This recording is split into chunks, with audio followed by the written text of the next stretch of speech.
I'd like to bring in Joel Payne once again, our CBS political contributor. And Joel, I'd like to just continue on this notion of Vice President Kamala Harris receiving the Democratic nomination in these upcoming weeks. Your take on the historic choice for the Democratic Party she would be?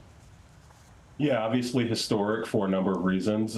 She would be the first woman president, and obviously she's already broken history, made history as the first African-American Asian woman vice president.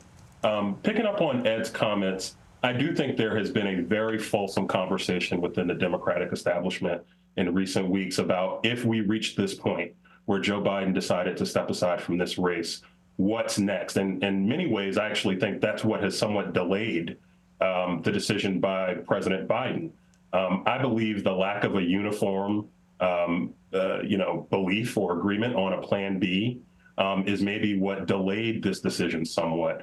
You have many in the party who want an open primary. They want to hear from the other, what they believe stars of the Democratic Party, whether it's a Governor Shapiro in Pennsylvania or Governor Whitmer in Michigan, many others, Raphael Warnock in Georgia, Mark Kelly in Arizona, et cetera, et cetera, et cetera, right? But then you also have a very strong group of Democrats who believe that there is no other choice than Vice President Kamala Harris for many reasons. One, she has really shown herself to be a stalwart surrogate for President Biden and for this administration, has been a partner in governing, and has been somebody who has really built a profile around a couple of issues that we know are going to be very engaging this time around. The issue of abortion, which she is probably the foremost spokesperson within the Democratic Party right now, and also issues of consequence to young voters like climate change and student debt relief.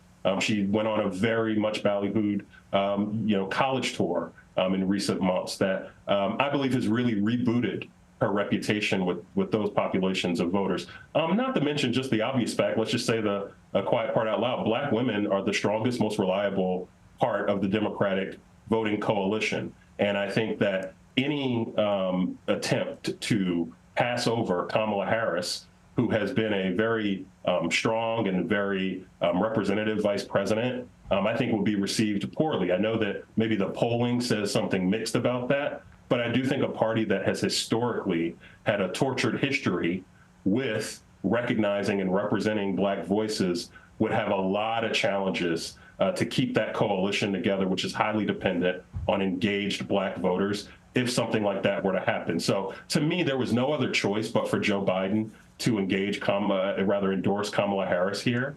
I would not be surprised if you see many other Democrats do that. I think just in the time we've been talking, Congressional Progressive Caucus Chair Pramila Jayapal has endorsed Vice President Harris. I imagine you'll see many folks do that. I think a name to watch, a person to watch in terms of how she will treat the news of the Harris endorsement would be Speaker Emerita Nancy Pelosi, somebody who recent reporting has suggested wanted an open process if Biden were to step aside, as opposed to immediately moving the nomination to Kamala Harris. So there is a lot here, and I believe the next few days will be of great consequence to figure out whether or not Kamala Harris's endorsement from Joe Biden will transfer to the rest of the party.